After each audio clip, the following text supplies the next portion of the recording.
Bismillahirrahmanirrahim. Alhamdulillahil mannan alladzi 'allamal insana al-bayan. Tsumma as-salatu was-salam ala sayyidil aqlam sayyidina Muhammadin munzala 'alaihi al-Qur'an. Wa ba'd.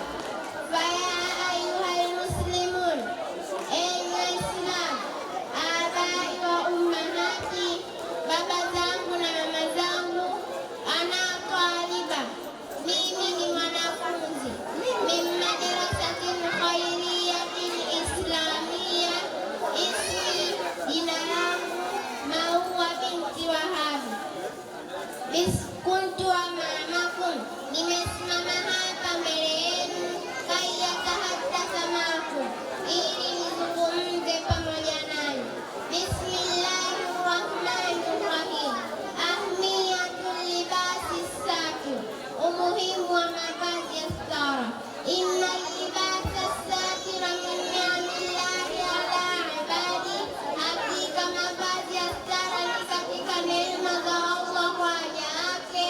Wa huwa sababun lihifdhil hayai, na ni sababu ya kuhifadhi haya. Wal iffati wal karama, na usafi wa maadili na heshima.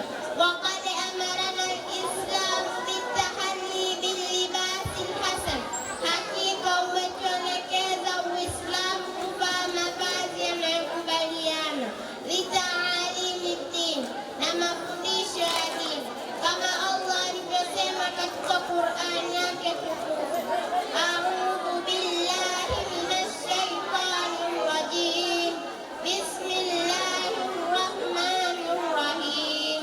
Ya bani Adam, qad anzalna alaykum libasa yuwari sawatikum wa risha, wa libasu taqwa dhalika khair. Sadaqallahul aliyyul azim.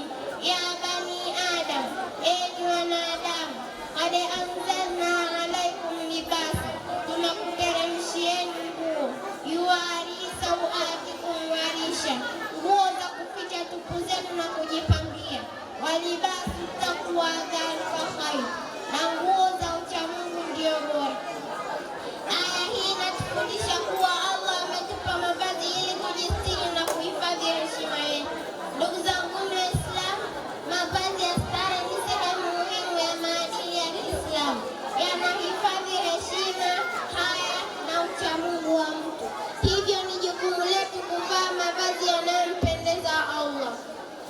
Enyi wazazi wetu, ni jukumu lenu kutufundisha sisi watoto umuhimu wa kujistiri. Tunamuomba Mungu atujalie tuwe ni miongoni mwa wenye haya, stara na uchamungu. Wa akhiru da'wana alhamdulillahi rabbil alamin. Wa hadha, assalamu alaikum wa rahmatullahi